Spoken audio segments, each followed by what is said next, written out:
October 8, 2009, a Thursday morning in Oklahoma. The surveillance camera outside a modest home captures something that investigators would later describe as deeply unsettling. A man and woman walk back and forth between their house and a white pickup truck. Back and forth. Again and again. 20 times, maybe more. Their movements are slow, deliberate, almost mechanical. They don't speak to each other. They don't make eye contact. Sometimes they carry boxes. Sometimes they carry nothing at all. They just walk and stop and stare and walk again. Their 6-year-old daughter is somewhere nearby, getting ready for what her parents have told her will be an adventure, a trip to the mountains to see land where they might build a new life, a fresh start away from whatever has been haunting them in this house. By that evening, all three of them would be gone, vanished into the wilderness of the Sans Bois Mountains. 8 days later, hunters would find their truck on a remote dirt road. The doors locked, the keys inside, the family dog barely alive in the back seat, and on the front seat, stuffed into a bank bag, $32,000 in cash. Their wallets were there, their phones, their identification cards. Everything you would need to start a new life, abandoned in a truck on a road that, according to some maps, shouldn't even exist anymore. A forgotten logging trail that winds deep into territory where cell signals disappear and the forest swallows sound whole. The family was nowhere to be found. No footprints, no blood, no signs of a struggle. Just an eerie silence that even experienced detectives found difficult to explain. One investigator would later say the scene felt wrong in a way he couldn't quite articulate, like walking into a room right after something terrible has happened, but finding no evidence of what that terrible thing was. For years later, hunters would discover 3 sets of skeletal remains less than 3 miles from where that truck sat abandoned. The remains would be identified as Robert Harrison, age 44, Jennifer Harrison, age 40, and their daughter Madison, age 6. But knowing who they were wouldn't answer the question that still haunts this case today. What happened to the Harrison family on that dirt road in the mountains? Why did they leave their truck with all their belongings? Why was there so much cash? And what do you make of that surveillance footage? The way they move like people in a dream or under some kind of spell? This isn't a story about what we know. It's about what we don't know.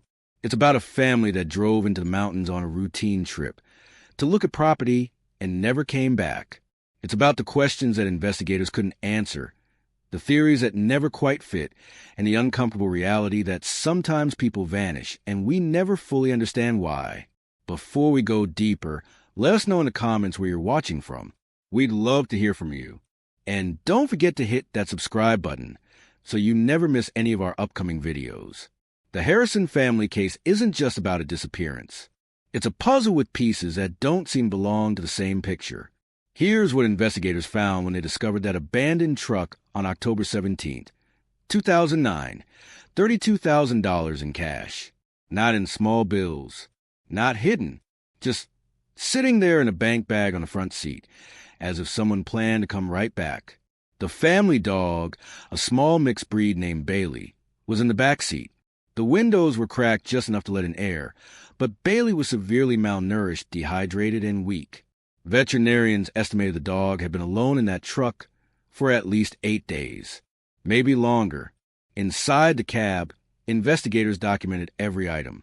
Robert's wallet, Jennifer's purse, both of their driver's licenses, their cell phones, though the batteries were dead, a GPS unit that showed their route up the mountain, jackets suitable for the cool October weather, bottled water, snacks for Madison, everything you would take on a short trip to look at property, everything you would need to drive home, all of it left behind.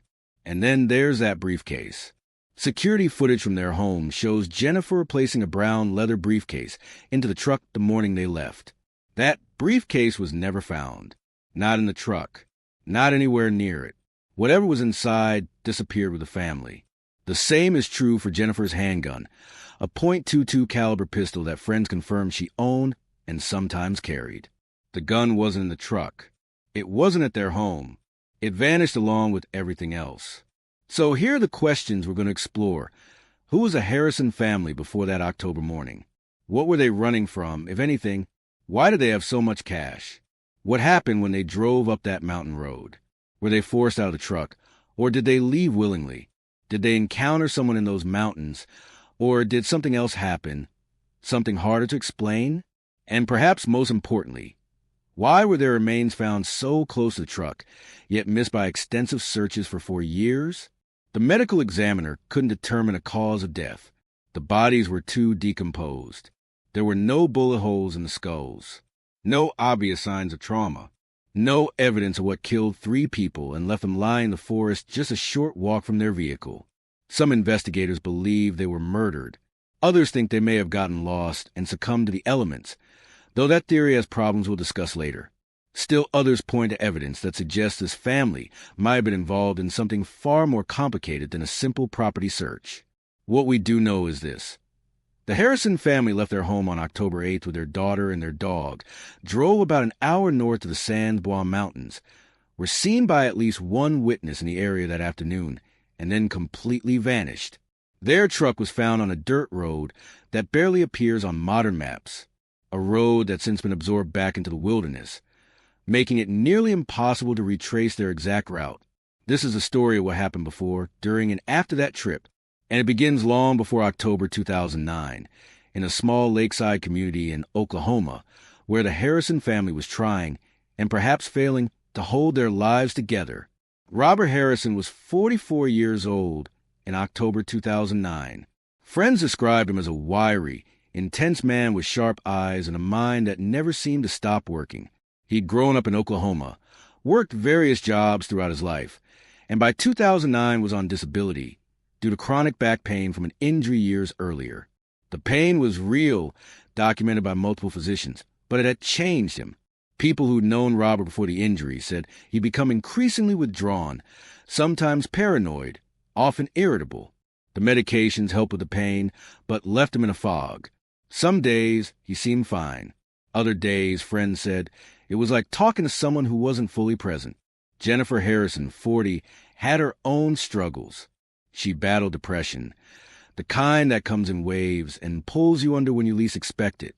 Those who knew her said she was fiercely protective of her daughter Madison, deeply spiritual in an unconventional way, and increasingly convinced that something was very wrong with their home. The Harrisons lived in a modest house near Eufaula Lake in eastern Oklahoma. It wasn't fancy, but it was theirs, and for a while it had been enough. But by 2009, the house had become something else to them. Something oppressive. Jennifer had started telling friends that the house was haunted. At first, people thought she was joking. Jennifer had always been interested in the paranormal, in things that existed just outside the boundaries of accepted reality. She'd read tarot cards, experimented with what she called energy work, and yes, she'd even bought a satanic Bible as what she claimed was a joke to understand what the fuss was about. But Robert had read it, and that worried their pastor, Gary Williams, who would later tell investigators that Robert had come to him with increasingly strange concerns. Robert claimed there were spirits in the house. He'd said something about seeing shadows on the roof, hearing footsteps when no one was there, feeling watched. He'd even asked Pastor Williams about getting special bullets for protection, though what that meant exactly was never entirely clear. Were these the concerns of a man in psychological distress, or was something genuinely wrong? That's impossible to say. What is clear is that by fall 2009, both Robert and Jennifer believed their home was affecting them in some way, and they wanted out. Madison, the reason to keep trying. Madison Harrison was 6 years old, bright, curious, loved by everyone who knew her. In photographs, she has a gap-toothed smile and eyes that seem much older than they should be, as if she's already seen too much. Friends of the family said Madison was the glue holding everything together. She was why Robert and Jennifer kept trying despite their struggles. She was why they wanted a fresh start, a new place to live, somewhere clean and free from whatever shadows, real or imagined, were following them.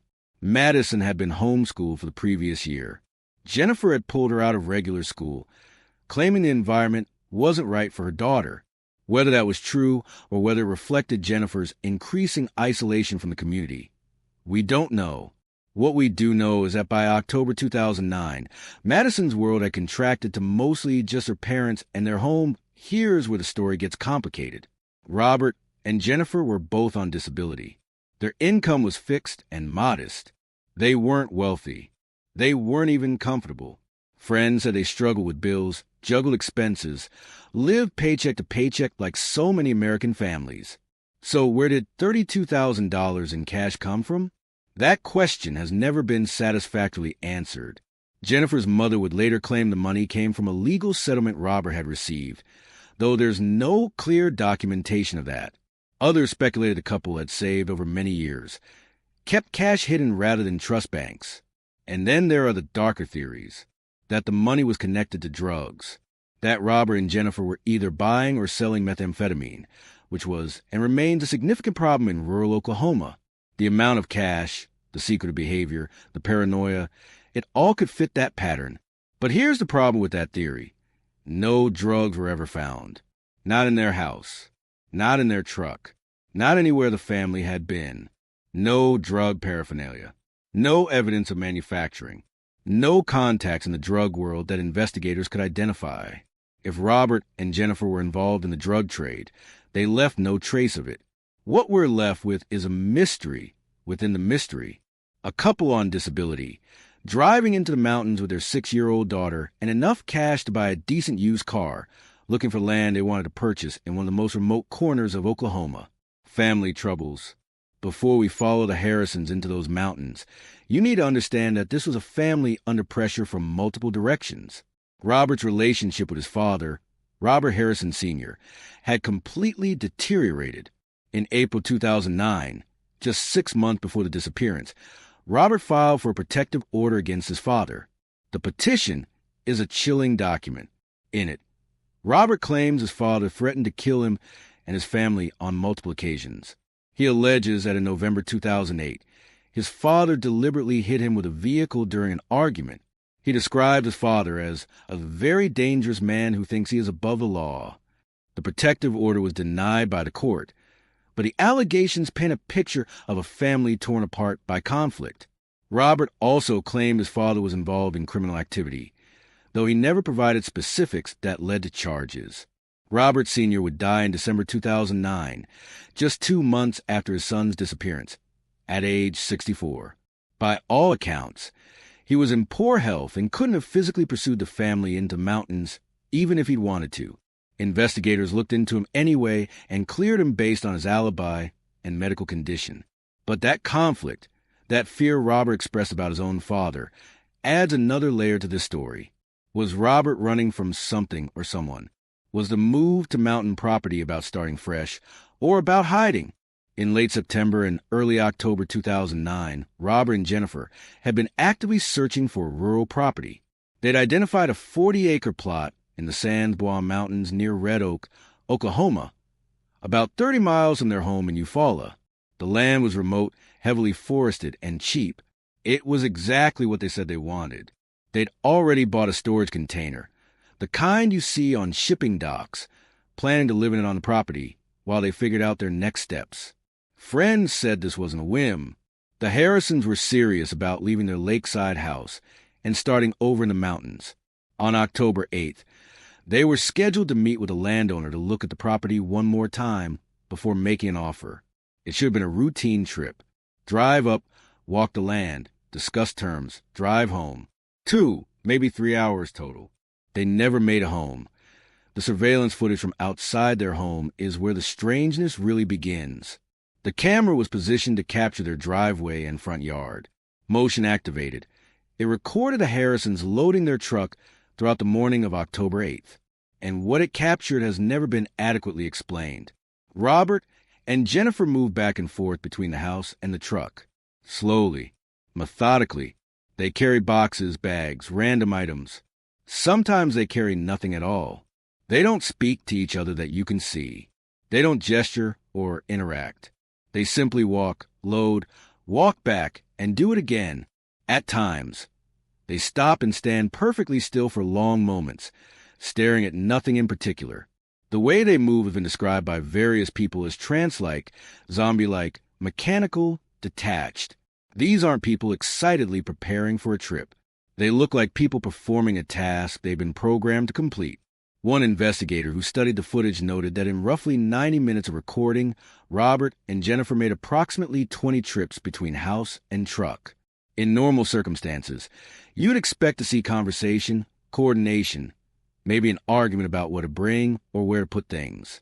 Here, there's nothing, just silent, repetitive motion. Some people who watch the footage claim to see a third person, someone in darker clothing who appears briefly and then seems to disappear. Others dismiss this as shadows or Robert changing his shirt. The footage quality isn't good enough to say definitively. What we can say is that the footage doesn't show a typical family preparing for a day trip. It shows something else, something off, and it ends with the three of them driving away in the white pickup truck sometime around midday on October 8th. After that, only fragments of their journey can be reconstructed. Cell phone records show their devices moving north toward Latimer County. The GPS unit in their truck tracked their route up into the mountains. A witness, the landowner they were supposed to meet, confirmed seeing them in the area that afternoon, though his account of the meeting was brief and not particularly detailed. And then, nothing. No more cell signals. No more witnesses. No more records of any kind. The Harrison family drove into the Sans Bois Mountains on October 8th, 2009, and for the next 4 years, no one knew what happened to them after that. But here's what we do know. Somewhere on a remote dirt road, surrounded by dense forest and miles from the nearest help, the Harrison family stopped their truck, locked the doors, and walked away into the wilderness. Whether they went willingly or were forced, whether they knew what was about to happen or were taken by surprise, those are questions that may never have definitive answers. What happened next would turn this from a missing persons case into one of the most debated unsolved mysteries in Oklahoma history. The Sans Bois Mountains aren't really mountains in the way most people imagine. They're more like steep, forested hills that rise abruptly from the Oklahoma plains. Dense woods of oak and pine, rocky terrain, ravines that drop suddenly. It's beautiful country if you know where you're going, but unforgiving if you don't. The Harrison family drove north from Eufaula, following Highway 2 until they reached the vicinity of Red Oak, a community so small it barely qualifies as a town. From there, they would have turned onto county roads that quickly transitioned from paved to gravel to dirt. The GPS unit found in their truck showed they'd driven up and down several different Forest Service roads that afternoon, routes that wind to the mountains with names like Canyon Creek Road and various numbered forest trails that exist mostly for logging access. Some of these roads are maintained. Others are barely passable, especially in bad weather or in a standard vehicle not designed for rough terrain. According to the GPS data, the Harrisons spent several hours in the area, stopping multiple times, presumably to walk sections of the land they were considering. This matches what the landowner told police, that he'd met briefly with Robert and Jennifer that afternoon, shown them the property boundaries, and left them to explore on their own. He said they seemed fine at that point. Quiet, but fine. He didn't notice anything unusual. That was the last confirmed sighting of the Harrison family alive. Sometime in the late afternoon or early evening, the truck ended up on a particularly remote dirt road south of the small community of Kinta. This road, which doesn't even have an official name on most maps, was originally cut for logging access decades ago. By 2009, it was barely maintained, used mostly by hunters and locals who knew the area well. The road climbs up a ridge, narrow and winding, with forest pressing close on both sides. In places, it's barely wide enough for one vehicle. There are no guardrails, no signs, no lights. Cell phone service is non-existent.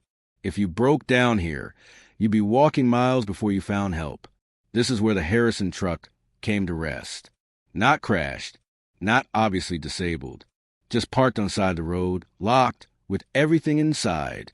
On October 17th, 2009, 9 days after the Harrison family was last seen, a hunter riding a dirt bike through the area spotted the white pickup.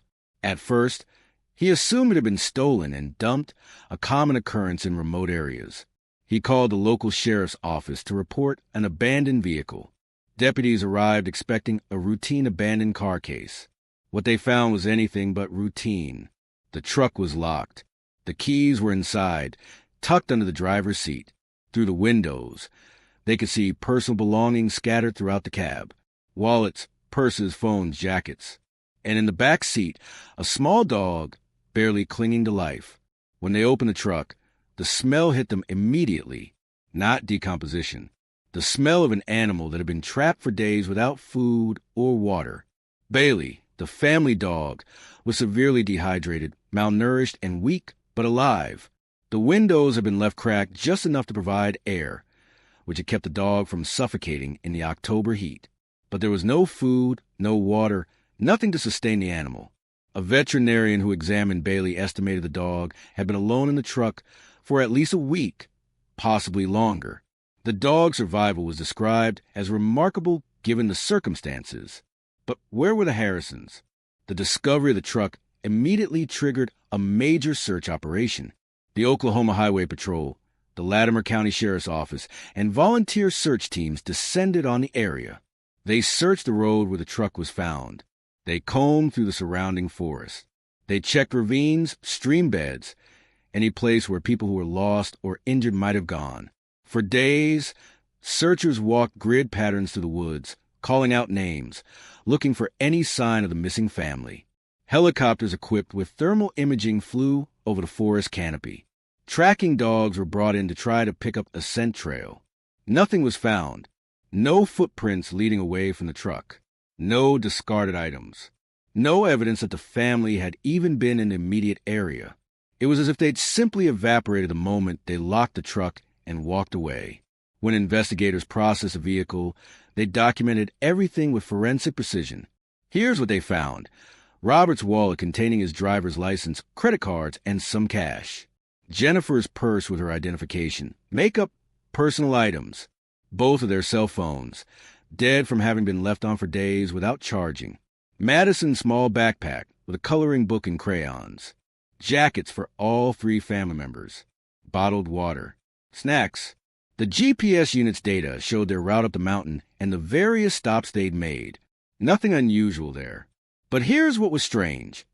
The GPS showed they'd been driving in the area for hours, going up and down various roads as if they were lost or searching for something specific.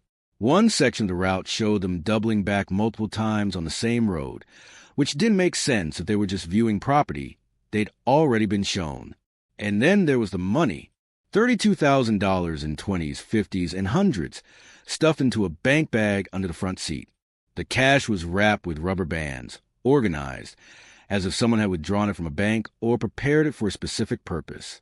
But what purpose? If they were planning to buy the land, why bring cash rather than arrange a bank transfer or cashier's check? If they were running from something, why leave the money in the truck? If someone had forced them out of the vehicle, why would that person leave $32,000 behind? Every question led to another question. Every answer created new problems. The money, more than anything else, has driven speculation about what really happened to the Harrison family. One thing that wasn't in the truck: Jennifer's .22 caliber handgun. Multiple friends confirmed she owned the weapon and sometimes carried it, especially when going to remote areas. The gun wasn't at their house. It wasn't in the truck. It had vanished along with the family. Also missing: the brown leather briefcase that surveillance footage showed Jennifer placing in the truck the morning they left. What was in that briefcase? Did it contain documents related to the land purchase? Additional cash? Something else entirely? No one knows, because the briefcase was never found. As the search continued, and days turned into weeks without finding the Harrison family, investigators began developing theories about what might have happened. Each theory had evidence to support it. None could explain everything. Theory 1: they were murdered, perhaps by someone connected to the land deal, perhaps by someone who knew they'd be carrying cash, perhaps by someone random who encountered them on that remote road. The problem with this theory was the absence of evidence.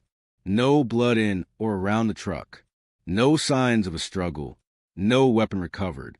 And if it was a robbery, why leave $32,000 behind? Theory 2: they got lost and died of exposure. Maybe they left the truck to explore, got turned around in the forest, and couldn't find their way back. October in Oklahoma can bring cold nights, especially in the mountains. Without proper gear, hypothermia is a real risk. But this theory had problems too. Why would all three of them leave the truck simultaneously? Why would they lock it? Why wouldn't they try to return to the vehicle when they realized they were lost? And Robert had the GPS unit. Even if they'd gotten disoriented, they had tools to navigate. Theory 3. They encountered drug dealers. The mountains were and are known for methamphetamine production, illegal grow operations, people who don't want to be found and react violently to unexpected encounters. Maybe the Harrisons saw something they shouldn't have. Maybe they were involved in something they shouldn't have been. The large amount of cash supported this idea. So did some of their behavior before the disappearance. But again, no drugs were found. No connections to the drug trade established. Theory 4. They left voluntarily. Maybe this was all planned. Maybe they staged a disappearance to start new lives somewhere else. Maybe they were running from debt, from legal problems, from threats. The problem here was Madison. Would parents really put a 6-year-old through a staged disappearance? And if they wanted to vanish, why leave their truck in such an obvious place? Why leave all that cash? Each theory explained some facts but failed on others. The truth, investigators were beginning to realize, might be more complex than any single explanation. After 3 weeks of intensive searching, the official operation was scaled back. The forest had been thoroughly combed. Volunteer teams were exhausted. The weather was turning colder. Without any new leads or evidence, there was nowhere else to look. The Harrison case was reclassified as a cold case. The truck was impounded as evidence. The personal belongings were cataloged and stored. Bailey, the family dog, was adopted by a family friend who'd volunteered in the search. Robert, Jennifer, and Madison Harrison were now officially among the missing. Their faces appeared on missing persons' websites. The case was profiled on local news stations. Tips came in, mostly sightings that went nowhere, theories from amateur detectives, calls from people claiming to have psychic knowledge of the family's whereabouts. But nothing substantive, nothing that moved the investigation forward. As 2009 turned into 2010, and then 2011, the Harrison family case began to fade from public consciousness. In the small communities around Eufaula and Latimer County, people still talk about it, still wondered, but life moved on. The case seemed destined to remain unsolved indefinitely. Just another mystery of people who walked into the wilderness and never walked out. But in November 2013, for years after the family vanished, something changed. Hunters made a discovery that would reopen the case and, in some ways, make it even more mysterious than before.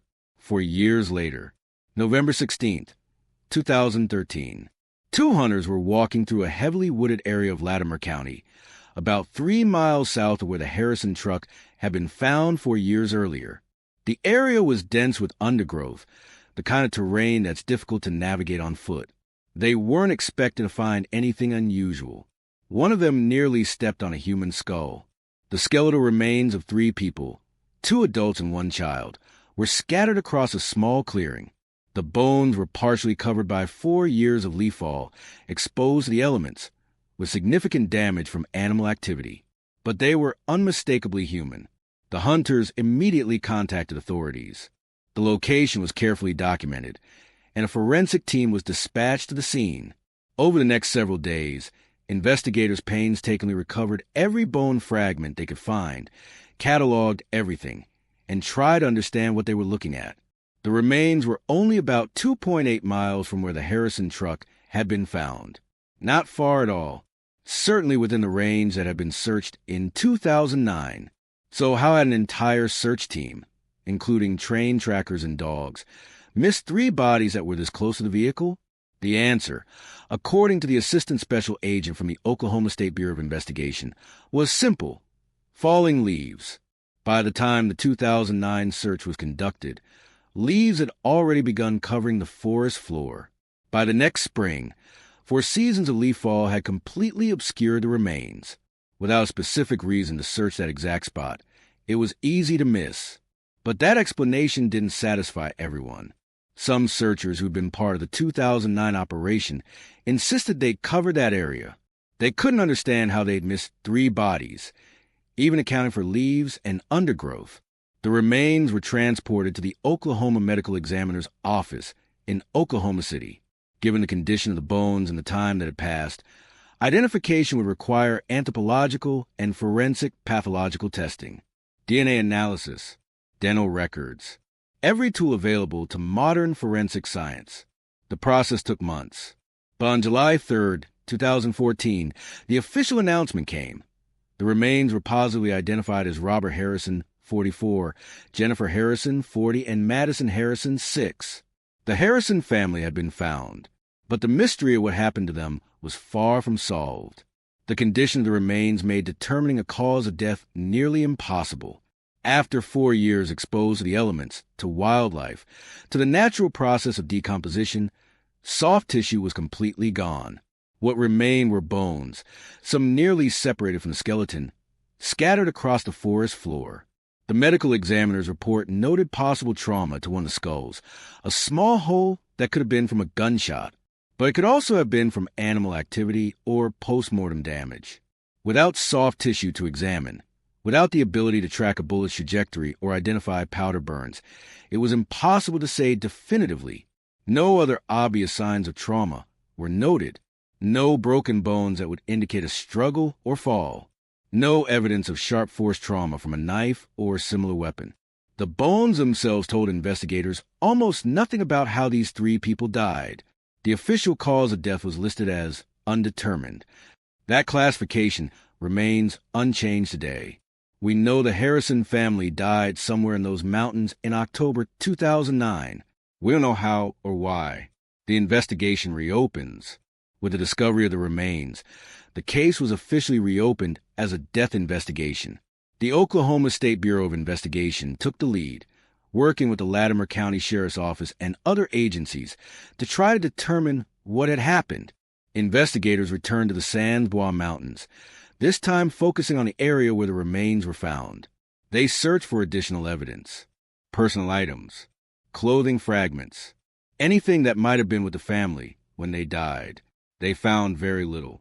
A few scraps of fabric that might have been clothing, some small personal items that couldn't be definitively linked to the Harrisons. Nothing that explained how they ended up in that location, or what had happened to them. The briefcase that Jennifer had been carrying was never found. Neither was her handgun. Those 2 items, whatever they contained or represented, had vanished completely. Investigators interviewed everyone connected to the case again. The landowner who'd met with the Harrisons that day, friends and family members, people who'd been in the area around October 8, 2009. They generated new tips, followed new leads, and ultimately came to the same conclusion they'd reached before. There was insufficient evidence to determine exactly what had happened. The theories evolve. With the discovery of the remains, the theories about the Harrison family's fate evolved and multiplied. Here are the major explanations that have been proposed, each with its own advocates and evidence. Theory 1. Murder by a third party. This remains a leading theory for many investigators. The scenario goes like this. The Harrisons encountered someone in the mountains, possibly someone involved in illegal activity, who didn't want witnesses. Perhaps they stumbled onto a drug operation or a marijuana grow site. Perhaps they were specifically targeted by someone who knew they'd be carrying cash. The family was either forced from their truck or lured away from it, then killed execution style in the forest. The fact that the remains are found relatively close together, in a small clearing, suggests they died in the same location rather than scattering in different directions while trying to escape. The problems with this theory: why leave the $32,000 in the truck? Why leave all the identification and cell phones? If this was a robbery gone wrong or an execution, why not try to hide the evidence more thoroughly? And why wasn't there any sign of trauma on the remains, at least none that could be definitively identified? This is a theory favored by some investigators who view the case through a lens of tragic accident rather than crime. According to the scenario, the Harrisons left their truck for some reason, perhaps to explore a part of the property that was difficult to reach by vehicle. They intended to come right back, so they didn't bring supplies, but they got turned around in the forest. The terrain is confusing, especially to people not familiar with it. They walked in what they thought was the right direction, but actually moved farther from the truck. By the time they realized they were lost, it was getting dark. October nights in Oklahoma can drop into the 40s or even 30s. Without proper clothing or shelter, hypothermia becomes a real threat. According to this theory, they huddled together for warmth, possibly in that clearing where the remains were found, and succumbed to exposure over the course of one or more cold nights. The problems: Robert had the GPS unit from the truck. Even if they got lost, they had navigation tools. Would all three of them, including a 6-year-old, have walked far enough to get completely disoriented? And why would they lock the truck if they planned to return? The $32,000 in cash keeps bringing investigators back to this possibility. The Harrison family was either buying drugs, selling drugs, or in the wrong place at the wrong time when drug dealers were conducting business. The surveillance footage showing their strange mechanical behavior the morning they left has been interpreted by some as evidence of drug use. Methamphetamine can cause exactly that kind of focused, repetitive behavior. The trance-like movements, the silence, the seeming disconnect from their surroundings, it all fits the pattern of people under the influence. According to this theory, Robert and Jennifer drove into the mountains not primarily to look at land, but to complete a drug transaction. The money was payment or profit. Something went wrong. Maybe they tried to rob their suppliers. Maybe they were robbed themselves. Maybe they witnessed something that made them liabilities. They were killed, and whoever did it wasn't concerned about the truck or the money because they knew the remote location would prevent discovery. The major problem with this theory: no drugs were ever found. Not in their house. Not in their systems. Impossible to test for after 4 years anyway. Not anywhere connected to them. If Robert and Jennifer were involved in the drug trade, they left absolutely no evidence of it beyond the cash and some circumstantial behavior. This is perhaps the darkest theory, and one that investigators looked at closely given what they knew about the family dynamics. Robert and Jennifer were under significant stress. Financial problems, health issues, marital conflict, Robert's deteriorating mental state, Jennifer's depression. According to this theory, one or both parents planned a murder-suicide. They drove to the remote location specifically to end their lives and their daughter's life. They may have taken Madison out of the truck, walked into the forest, and then one parent killed the other two before taking their own life. The cash would have been meant for Madison's future, though that makes no sense if they planned to kill her. The locked truck would ensure the money was found eventually. The strange behavior on the surveillance footage could indicate people who'd already made a terrible decision and were going through the motions of a final day. The problems with this theory are numerous. First, there's no evidence of a weapon that could have been used. Jennifer's missing handgun could be the murder weapon, but where is it now? Suicides involving firearms typically leave the weapon with the body. Second, friends and family insist that despite their problems, Robert and Jennifer loved Madison fiercely and would never harm her. Third, the medical examiner found no definitive evidence of gunshot wounds, though that's complicated by the condition of the remains. This theory is based largely on the family statements before the disappearance. Jennifer had told multiple people she believed their house was haunted. Robert had expressed similar concerns to their pastor. They'd both spoken about negative energy, spiritual oppression, feeling watched. Some people familiar with the case believe the Harrisons were experiencing something genuinely unusual, something that ultimately drove them to mountains, either fleeing from it or pursuing some kind of spiritual resolution. The trance-like behavior on the surveillance footage is seen as evidence they were under some kind of influence, not drugs, but something else. This theory is, understandably, the least accepted by law enforcement. It explains nothing in terms that can be investigated or proven, but it's worth mentioning because it reflects how the family themselves seemed to view their situation before they disappeared. Regardless of which theory you find most plausible, certain questions remain unanswered. Why did they lock the truck with everything inside? If they were planning to return, why leave wallets and phones? If they weren't planning to return, why leave $32,000? What happened to Jennifer's handgun? What was in the briefcase? Why were their remains so close to the truck, yet missed by extensive searches? How did they end up in that specific clearing? Were they alive when they reached that spot, or were they already dead and moved there? And perhaps most unsettling, if this was a murder, why is there no physical evidence? No shell casings, no weapon, no signs of a struggle, no witnesses, no suspects. How do 3 people die in a forest and leave behind almost no clues about what happened? The surveillance footage continues to haunt investigators and amateur detectives alike. Everyone who watches it feels that something is wrong. The family's movements, their silence, the mechanical way they load the truck. It doesn't look like people preparing for a trip. It looks like people in a trance or under duress, or saying goodbye to a life they know they're leaving forever. What do you see when you watch that footage? What do you think was going through their minds that morning? Drop a comment with your thoughts. We're reading every single one, and I'm genuinely curious what others think when they see those images.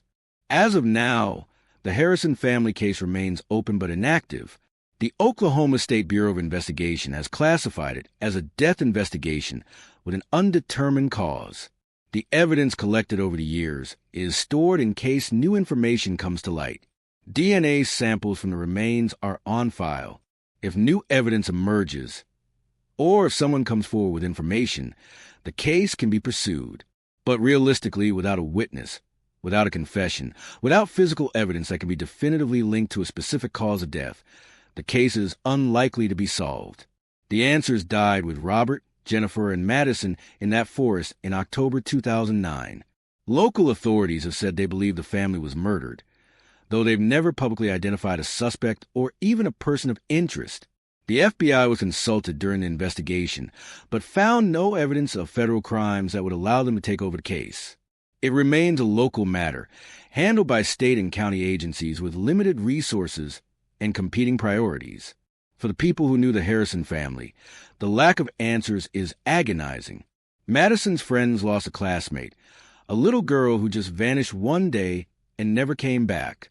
Robert and Jennifer's friends lost people they cared about without ever understanding why or how. The community lost its sense of security. The belief that you can drive into mountains on a beautiful October day and come home safely. The case has been covered by true crime shows, podcasts, and online forums. Everyone has a theory. Everyone thinks they know what really happened. But theories aren't evidence. Speculation isn't justice. The truth is, we don't know what happened to the Harrison family in those mountains. We may never know. What we do know is that 3 people drove up a dirt road, locked their truck, and walked into the forest. And somewhere in those woods, they died together based on where the remains were found, in the same small area, which means they were likely together when whatever happened. That's something, at least. Madison wasn't alone. Whatever her parents' faults, whatever mistakes they made, they were with their daughter at the end. In 2015, more than a year after the remains were identified, an investigator reviewing the original evidence from the truck made a discovery that had been overlooked, or rather, noticed but not fully understood. Among the items photographed in the Harrison truck back in 2009 was a handwritten note. It had been dismissed at the time as inconsequential, possibly a shopping list or reminder. But when examined more carefully, the note contained something that retroactively changed how investigators understood the family's final day. The note, written in Jennifer's handwriting according to forensic analysis, contained a list of supplies and what appeared to be coordinates. Not the coordinates of the property they were viewing, different coordinates, for a location deeper in the San Bois Mountains. When those coordinates were plotted, they pointed to an area within a mile of where remains were ultimately found. This suggests that Jennifer and presumably Robert had a specific location in mind beyond the property they were officially viewing. They were planning to go to this second location. The question is why.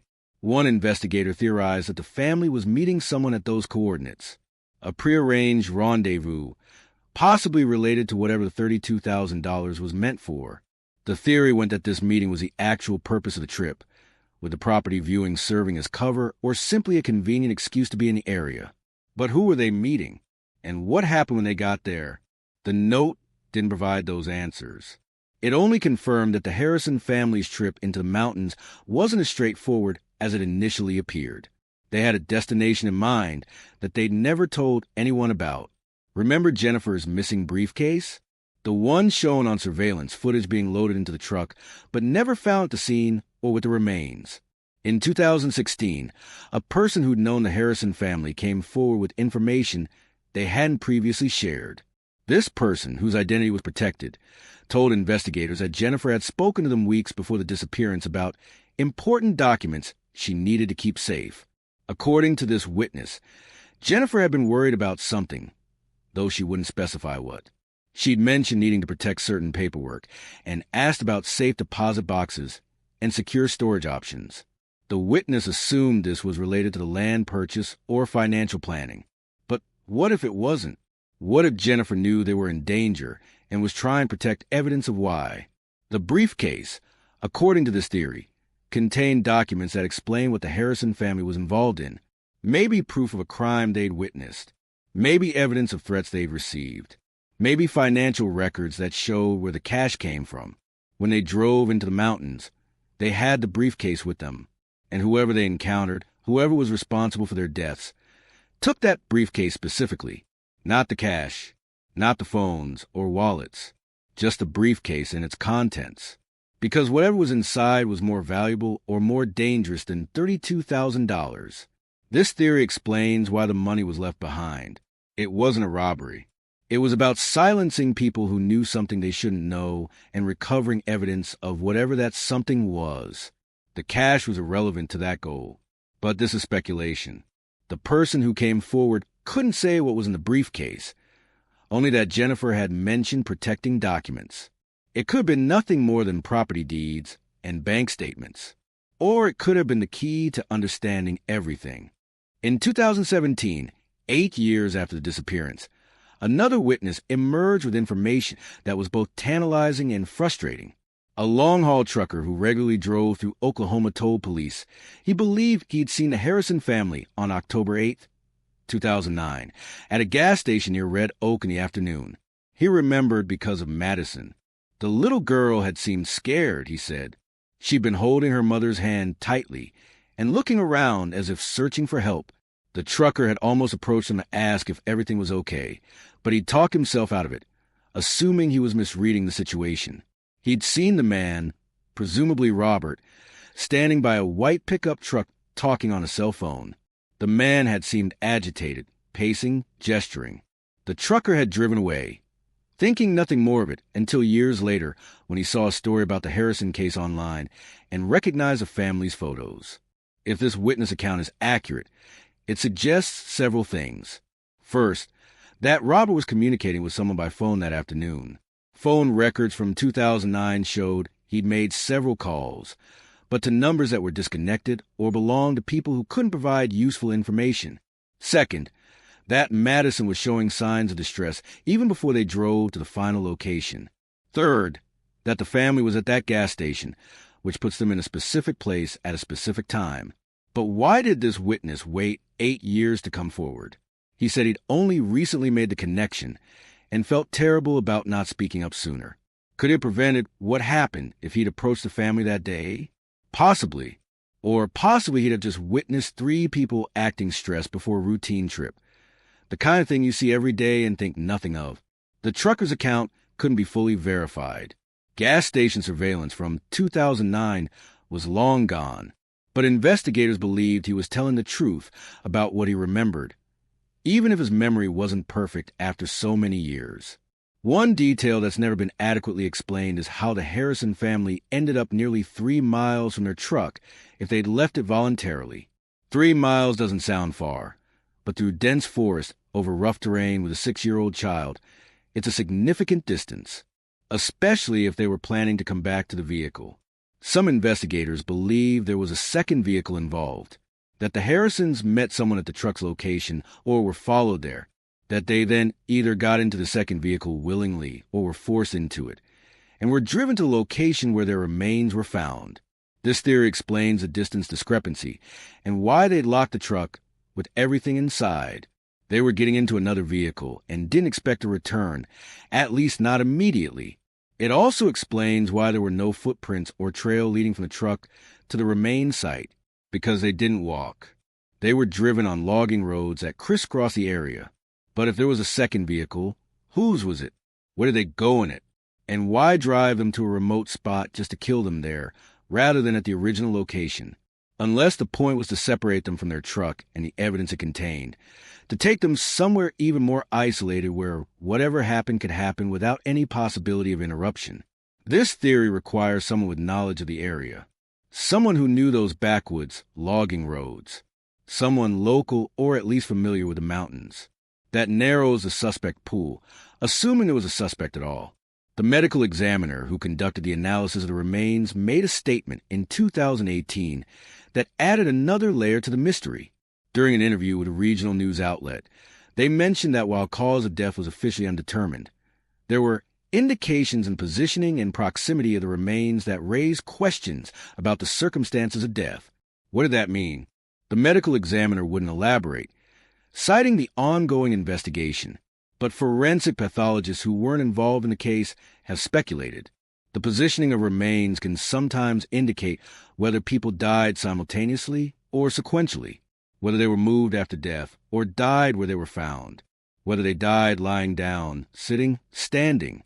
If the medical examiner noted something unusual about how the Harrison remains were positioned, it could suggest they were placed there rather than falling naturally, or that they died in an unusual position, or that there was some other detail about the scene that didn't fit a natural death, or even a typical homicide.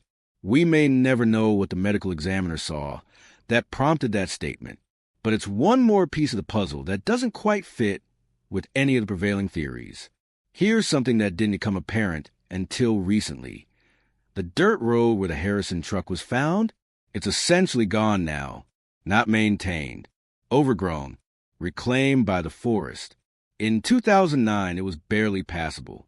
Today, more than a decade later, you'd need detailed GPS coordinates and a four-wheel drive vehicle to even find where it used to be. This is significant for several reasons. First, it means a Harrison family drove down a road that was already in the process of disappearing. Why? What was down there that they needed to see? The property they were viewing didn't require using that particular road. There were better access points. So why did they end up on a forgotten logging trail that wasn't marked on most maps? Second, it means that anyone meeting them there, if someone was meeting them there, had to know that road existed, had to know where it went, had to have a reason to choose that specific location for whatever was about to happen. This wasn't a random encounter on a public highway. This was deep in the mountains, on a road that didn't officially exist, that you wouldn't find unless you were looking for it. The road's current condition creates a strange kind of closure to the case. The place where the Harrison family was last seen with their truck is now almost impossible to find. The forest has reclaimed it. If you didn't know exactly where to look, you could walk right past where they parked that day and never know it. The mountains keep their secrets. In 2019, 10 years after the disappearance, a retired investigator who'd worked the case did something he'd been meaning to do for years. He re-interviewed everyone who'd been contacted during the original investigation. Most had nothing new to add. But one person, a friend of Jennifer's, mentioned something she'd forgotten to mention a decade earlier. On October 7, 2009, the day before the family disappeared, Jennifer had called her. They'd had a brief conversation. Jennifer had seemed tense, distracted. She'd asked her friend a strange question. If you were going to disappear, start over somewhere new, what would you take with you? The friend had laughed it off as a fantasy, the kind of thing people say when they're stressed. Just my daughter and enough money to start fresh, she'd answered. They'd chatted for a few more minutes, and then Jennifer had hung up. The friend thought nothing of it, until the next day when the Harrison family vanished. When asked why she hadn't mentioned this conversation to police in 2009, the friend said it simply didn't occur to her that it was significant. It seemed like idle talk. But in retrospect, knowing what happened the next day, the question took on a darker meaning. Was Jennifer planning to disappear? Was she asking for advice on how to do it? Or was she afraid she was about to disappear involuntarily and was trying to figure out how to protect her daughter? We'll never know what was in Jennifer's mind when she made that call. But it suggests that on October 7th, the day before they drove into the mountains, Jennifer was already thinking about disappearing, starting over, or being forced to start over. After reviewing all the evidence, all the theories, all the witness statements, here's what some investigators now believe happened. Though this remains speculation, Robert and Jennifer Harrison were involved in something they shouldn't have been involved in. Exactly what is unclear. Possibly drugs, though no direct evidence supports that. Possibly they'd witnessed something criminal. Possibly they'd made a deal with dangerous people and couldn't follow through. By early October 2009, they knew they were in danger. They gathered as much cash as they could, $32,000. They collected important documents and placed them in the briefcase. They prepared to either run or confront whoever was threatening them. The surveillance footage shows them loading the truck not for a simple property viewing, but for something much more serious. Their trance-like behavior reflects fear, resignation, perhaps acceptance of what they have to do. They drove to the mountains ostensibly to view property, but really to meet someone at the coordinates Jennifer had written down. Maybe they thought they could negotiate. Maybe they thought they could pay their way out of whatever situation they were in. They brought Madison because leaving her behind wasn't safe, or because they hoped having a child present would prevent violence. They met the person or people at the location where their truck was found. The meeting didn't go as planned. Either they were forced into another vehicle, or they got in willingly thinking they could resolve the situation. They were driven to a more remote location, the clearing where their remains were found. What happened there is unclear. Maybe they were executed. Maybe Robert or Jennifer tried to fight back, which is why Jennifer's gun went missing. Maybe Madison tried to run. Or maybe it happened quickly, professionally, and they had no chance to resist. The briefcase was taken because it contained evidence that could identify the killers or explain the motive. The cash was left because taking it would be too obvious. And besides, dead people can't spend money or testify about what that money was for. The bodies were left in the forest, which eventually reclaimed them. The killers drove away on those forgotten logging roads, confident that even if the remains were eventually found, there would be no evidence linking them to crime. And they were right. To this day, no one has been charged. No physical evidence points to any specific person. This theory fits most of the facts, but it's still just a theory. The truth could be entirely different. The Harrison family could have been exactly what they appear to be. Ordinary people looking at property who encountered extraordinary bad luck. They could have gotten lost. They could have had a medical emergency. They could have experienced something we haven't even considered. The surveillance footage could mean nothing. The cash could have been legitimate savings. The coordinates could have been for a different property or a scenic overlook. Jennifer's question to her friend could have been fantasy escapism. Robert's conflict with his father could have been unrelated. Every piece of evidence has an innocent explanation. Every piece of evidence has a dark explanation. That's what makes this case so frustrating and so compelling. As of 2024, the Harrison family case is closed in the sense that the missing persons have been found and identified, but remains open as a death investigation. The Oklahoma State Bureau of Investigation maintains that if new evidence emerges, the case will be actively pursued. That seems unlikely. Unless someone involved in whatever happened comes forward with confession, unless physical evidence is discovered that was somehow overlooked, unless new forensic techniques can extract information from the remains that wasn't available before, the case will remain unsolved. 3 people died in the mountains. We know where. We know approximately when. We don't know how or why, and we probably never will. The property the Harrisons were interested in buying was eventually sold to someone else. The house they lived in on Eufaula Lake was sold after being seized for unpaid taxes. Their personal belongings were distributed among family members or disposed of. The physical traces of their lives have been scattered, but the memory remains. The story of the family that drove into the mountains and never came home. The truck with everything inside, the cash, the locked doors, the vanished family. The surveillance footage that still makes people uncomfortable. The remains found so close yet missed for so long. The road that has disappeared back into the wilderness. It's all part of the strange, sad legacy of the Harrison family. So, what do you think happened to Robert, Jennifer, and Madison Harrison? Was this a murder? Was it a tragic accident? Was it connected to drugs, money, crime, or just cruel bad luck? After everything we've covered, what's your theory?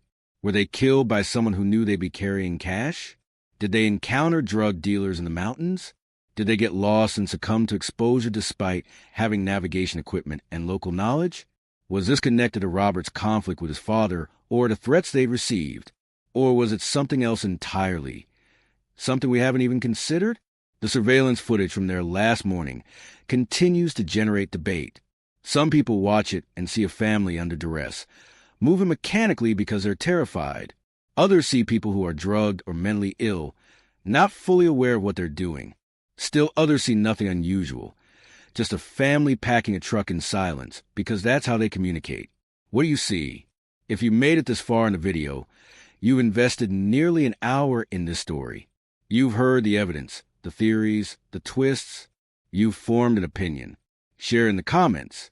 Tell us what you think happened. Tell us which theory makes the most sense to you. Tell us what questions you still have. And here's another question. Could this have been prevented? If the witness at the gas station had approached the family when Madison seemed scared, would it have changed anything? If the search teams had found the remains in 2009 instead of 2013, would it have given investigators fresh evidence that could have solved the case? Or was the outcome inevitable from the moment they drove onto that mountain road? The Harrison case raises uncomfortable questions that go beyond one family's tragedy. How many other people vanish into remote areas every year and are never found?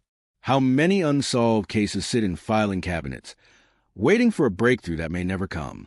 How often do people move through our communities carrying secrets and dangers that we never suspect until it's too late? Robert and Jennifer Harrison weren't typical murder victims, assuming they were murdered.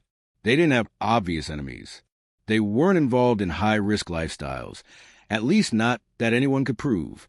They were a family struggling with money and health and personal problems, the kind of struggles that millions of American families face. And then one day they drove into mountains and ceased to exist. That could happen to anyone. That's what makes this story so unsettling. It's not about career criminals or people involved in obviously dangerous activities. It's about a family in a white pickup truck on a Thursday afternoon in October, taking a trip that thousands of other families take every week without incident. Except for them, it ended in death under circumstances we still don't understand. If there's anything to learn from the Harrison case, it might be this. Tell people where you're going. Check in regularly when you're in remote areas. Don't carry large amounts of cash without good reason. Trust your instincts when something feels wrong. Don't go alone to meet people in isolated locations. These are obvious safety rules, but the Harrisons seem to violate several of them. Of course, we don't know if following those rules would have saved them. If they were targeted by someone determined to harm them, no amount of caution might have mattered. But maybe it would have given them a chance. Maybe a phone call to a friend could have created a timeline that helped investigators. Maybe telling someone about the coordinates would have led searchers to the right location in 2009. Maybe. The word maybe defines this case. Maybe they were murdered. Maybe they got lost. Maybe the truth is something we haven't even imagined.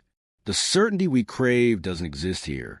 We're left with possibilities and probabilities, and that surveillance footage that raises more questions than it answers. Madison Harrison would be 21 years old today if she'd lived. She'd be finishing college, starting a career, building a life. Instead, she died at age 6 in a forest for reasons we may never understand. She was an innocent child who deserved safety and love and a future. She got none of those things. Robert and Jennifer Harrison were flawed people, as all people are. They struggle with health, money, possibly mental illness, possibly addiction, possibly things we don't even know about. But they love their daughter. Everyone who knew them agrees on that. Whatever happened in those mountains, whatever choices they made or circumstances they faced, they were with Madison at the end. That's something. Their story deserves to be remembered, not as a sensational mystery for entertainment, but as a human tragedy that affected real people who had families and friends and lives that mattered. They deserve justice if justice is still possible. They deserve answers even if those answers never come. They deserve to be more than a cold case file gathering dust in some office. This case won't be solved by a YouTube video or podcast or online discussion. But keeping it in the public consciousness means that somewhere, someone who knows something might decide to come forward. Someone who saw the family that day. Someone who heard something suspicious. Someone who was involved and has lived with guilt for 15 years. Sometimes cases are solved decades after they go cold because one person decides they can't keep silent anymore. The Harrison case could be one of those. Or it could remain unsolved forever. Another mystery in a world full of mysteries. Another family that disappeared and never truly came back. If you know anything about the Harrison family, if you were in the San Juan Mountains on October 8, 2009, if you have any information that could help investigators, contact the Oklahoma State Bureau of Investigation. Even small details that seem insignificant to you could be the piece that finally explains what happened. A family road trip ended on a road that doesn't exist anymore. 3 people drove into the mountains and never drove out. They left behind questions that have outlasted the very road they traveled on. The forest that witnessed their final moments has kept its secrets for 15 years and shows no sign of giving them up. Robert, Jennifer, and Madison Harrison are gone. The truth about what happened to them may be gone too, buried as deep as their remains were, hidden as thoroughly as that old logging road. But their story remains a reminder that sometimes people vanish not because they went somewhere exotic or did something extraordinary, but because they drove down a dirt road on an October afternoon and encountered something or someone that ended everything. What was it? What happened in those mountains? We spent nearly an hour examining the evidence, considering the theories, trying to understand the incomprehensible, and we're no closer to certainty than we were at the beginning. That's the nature of unsolved mysteries. They remain unsolved not because people don't care or don't try, but because sometimes the answers just aren't there, or they're there, known to someone who isn't talking, held by the mountains themselves. Hidden in that briefcase that was never found, locked in the mind of whoever last saw the Harrison family alive, waiting for a confession that may never come or evidence that may never be discovered. The truth exists somewhere. We just don't know where. That's the story of the Harrison family. A mystery without a solution. A tragedy without a clear villain. A case that raises every question and answers almost none of them. It's frustrating, I know. You've invested an hour in this investigation, hoping for closure, and I can't give you that, because the closure doesn't exist. Not yet, maybe not ever. But that's real investigation. That's actual detective work. It's not like television where every case is solved in 42 minutes.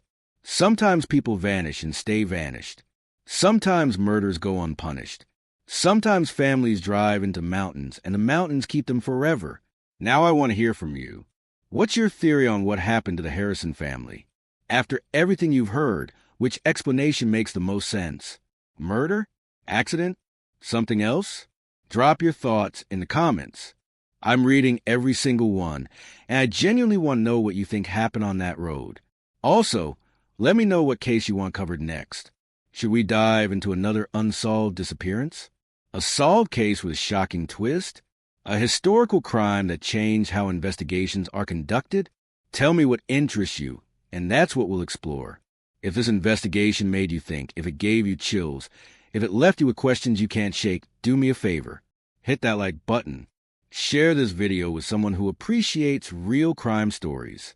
And if you want more deep dive investigations like this one, cases that take you beyond the headlines into the actual evidence and unanswered questions, subscribe to this channel and turn on notifications. We upload new investigations every week, and trust me, some of the cases we're working on are even more complex than this one. And here's something I don't talk about often. Creating these investigations takes time. Hours of research, reviewing case files, interviewing people when possible, piecing together timelines, finding the right footage to illustrate the story. Your likes, your comments, your shares, they tell me this work matters to you. They keep these stories alive. They ensure that cases like the Harrison family case don't just disappear into the archives and get forgotten. Before you go, one more thing. If you found this case interesting, I've got a video about another family that vanished under mysterious circumstances, and that case actually has a resolution you won't see coming. It's linked in the description and on screen right now. Check it out if you want to go even deeper into unsolved American mysteries. Thank you for watching. Thank you for caring about these stories. Thank you for keeping the Harrison family's memory alive by being here, by listening, by refusing to let them be forgotten. Robert, Jennifer, and Madison deserve that much. They deserve to be remembered. They deserve justice if it can still be found. And they deserve to be more than just another unsolved mystery. Until next time, stay curious, stay questioning, and stay safe out there. Because as a Harrison case proves, sometimes danger finds you on the most ordinary days, in the most unexpected places, even on a family road trip down a dirt road in the mountains of Oklahoma. One last time, what do you think happened? Comment below. Let's solve this together, even if officially it remains unsolved. I'll see you in the next investigation.